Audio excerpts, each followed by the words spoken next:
Sa Zamboanga City, duha ang patay sa managlaing disgrasya. Samtang patay sa bang usa ka kaning pulis human gipusil. Anang report. Patay ang usa ka habal-habal driver dihang naaksidente sa barangay Lumbangan sa Zamboanga City. Nailhan ang biktima nga si Macri Navarro.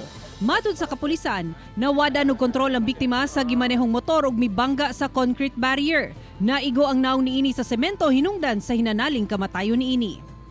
Samtang patay sab ang babaeng pasahero sa motor nga nailang si Mirna Simang dihang madisgrasya sa highway sa barangay Tituan.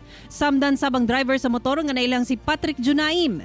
Sigun sa kapulisan, tungod kay walay helmet ug lisensya, gipaspasan sa driver ang padagan sa motor dihang namatikdan nga dunay pulis hangtod sa naaksidente kini.